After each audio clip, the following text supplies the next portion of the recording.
आर्थिक तौर पर भी लोगों को भरोसा मिल जाता है, संतुष्टि मिल जाती है, सांत्वना मिल जाती है। हम कहें इतना किया,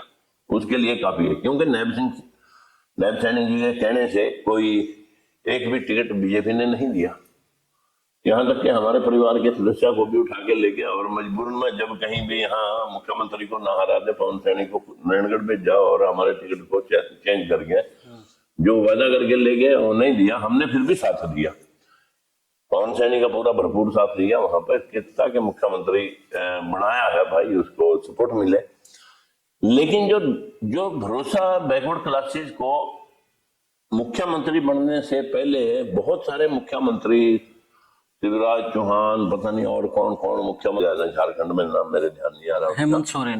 सोरेन,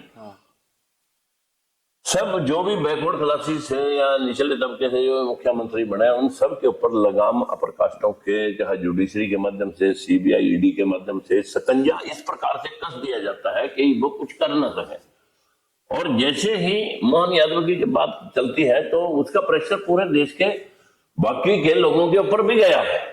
कि भाई हमारे कहने का तो ये तो इन्होंने जैसे कैसे हमें सपोर्ट दे रखी है, यही हमारे लिए बहुत है, कहीं ऐसा ना हटा के बदल के फिर दोबारा अपने आप ही बैठ जाए। क्योंकि सरकार तो आखिर वो ही चला रहे हैं, मनोहर खट्टर जी ही आज भी चला रहे हैं, वो कोई मतलब जो है ना छुपी हुई लुकी हुई बात तो है नहीं। लेकिन हम कहते हैं कि भाई देश प्रदेश के लोगों को एक बैकवर्ड सम्मेलन होता है मुख्यमंत्री के घर पे, उसमें कहीं गंगवा जी और रामचंद्र जांगड़ा जी बड़े खुल के बोलते हैं कि भाई अब वक्त आ गया कि 27%, लेकिन उन्होंने टालम टोल करते हुए सिर्फ इतना भर कहा कि भाई देखेंगे, सोचेंगे इसके ऊपर, वो लेंगे, जांच करेंगे। लेकिन वो जांच का मतलब यही है कि मौके के ऊपर बिना सलाह मशवरे या उनके आदेश के मुताबिक अपन नहीं दे सकते। तो इन बैकवर्डों को समझना है, ऊपरले लोगों का दोष नहीं है, दोष तो हमारा है। हम लोग जितने हमारे विधायक बनते हैं मित्रों, जितने हमारे एमपी एमएलए बनते हैं, जितने हमारे जो है ना इन सरकारों में लोगों को दिखावटी तौर पर इस्तेमाल किया जाता है, जब तक इनकी आत्मा नहीं जगेगी तब तक मैं बैकवर्ड भाइयों, दलित भाइयों से इतनी विनती जरूर करना चाहूंगा कि भाई देखियो, दूसरे की थाली में रखा हुआ लड्डू आपको नहीं मिल सकता।